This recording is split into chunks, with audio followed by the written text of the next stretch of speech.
खान साहब जब छोड़ के गए हैं 4 साल की बैड इकोनॉमिक मैनेजमेंट के बाद, खान साहब मुल्क को उस कोने पे, उस एज पे ले आए थे जहां डिफ़ॉल्ट नज़र आ रही थी। मिफ्ता इस्माइल पागल हो गया, दिमाग उस बेचारा तबाह हो गया है।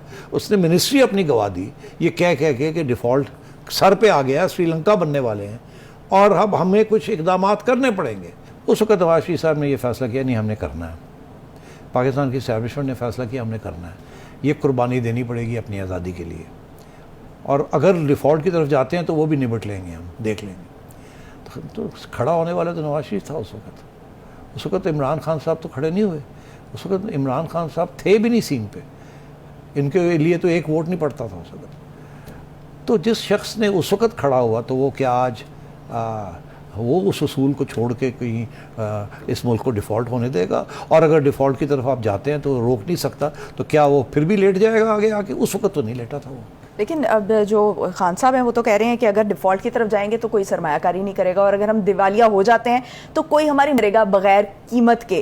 कीमत हमें चुकानी पड़ेगी और वो हमें नेशनल एसेट्स जो हैं, हमारे नेशनल सिक्योरिटी के मामला हैं, उसको करना पड़ेगा। ये वो उनका शॉर्ट सुन लेते हैं जी, दिखाइएगा। अगर पाकिस्तान डिफॉल्ट करता है तो जो भी हमें निकालेगा उसमें से वो कीमत मांगेगा।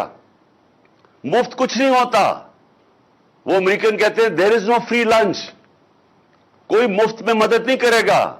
और जो वो कीमत हमारे से मांगेंगे, मैं आज फिर अपनी कौम के सामने कह रहा हूं कि वो हमारा जो हमारी नेशनल सिक्योरिटी का सबसे बड़ा असासा है, उसके पीछे जाएंगे वो। ये जब से चोर ऊपर बैठे हैं, ये हमें उधर ही लेके जा रहे हैं। ठीक सर। अब बात यह है कि असासा न्यूक्लियर 1998 पाकिस्तान का न्यूक्लियर एक्सप्लोजन होता है।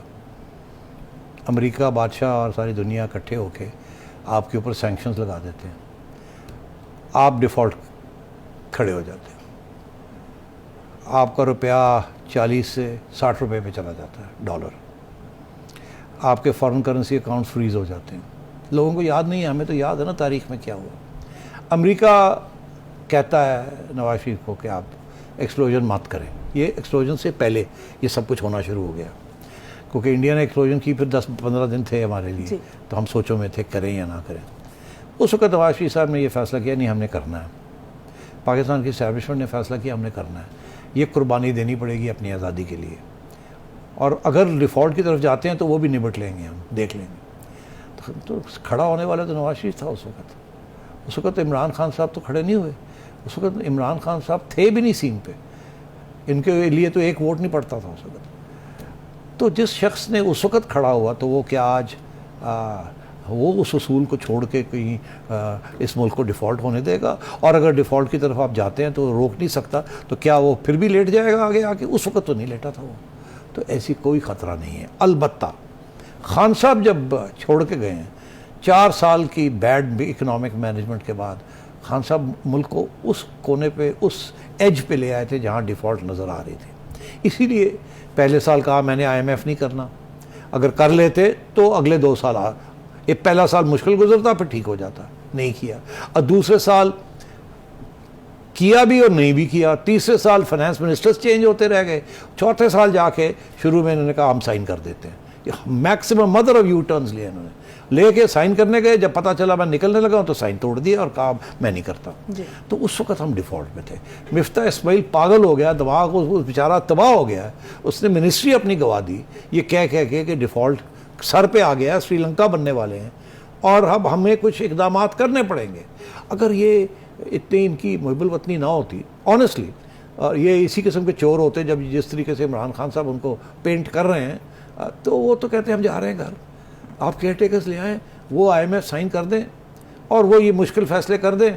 अगले 3 महीने में इलेक्शन हो जाएगी, हम जीत के आ जाएंगे, बिकॉज हमारे ऊपर तो कोई दाग नहीं होगा। दाग खान के ऊपर होगा या केयर टेकर्स के ऊपर होगा। मगर उनको कहा गया कि नहीं, केयर टेकर्स को IMF पैसे नहीं देगा, MBS पैसे नहीं देगा, वर्ल्ड बैंक पैसे नहीं देगा, चाइना लोन्स को डिफ़र नहीं करेगा। आप एक government, legitimate government, vote of no confidence के ज़रिए आए हैं, कॉन्स्टिट्यूशनल तरीके से आए हैं, स्टे और इसको निभाएं। तो उन्होंने निभाया है। अब खान को ये फिक्र पड़ गई है, और निभाने के साथ वो अनपॉपुलर हो गए शॉर्ट टर्म में। अब खान को ये फिक्र पड़ी हुई है कि अगर इनकी छुट्टी ना कराई गई अभी, तो दिन ब दिन ये मजबूत होते जाएंगे, ये मईशत पिकअप होती जाएगी, पैसा आ जाएगा। डार साहब जो कहते हैं कि जी मैं डॉलर को फिर 200 रुपये 210 पे ले आऊँगा, इनको फिर ये मौका मिल जाएगा। अगर इन्होंने ये कर लिया तो फिर मेरे साथ क्या होगा, मेरी पॉपुलैरिटी का क्या होगा, ये तो फिर पॉपुलर होने शुरू हो जाएंगे। तो खान साहब को इस बात का फिक्र है, और साथ उन्हें इस बात का नज़र आ रहा है कि ग्राउंड के ऊपर उनका सपोर्ट जो है, वो जज्बा जो है, वो आहिस्ता आहिस्ता कमज़ोर होता जा रहा है।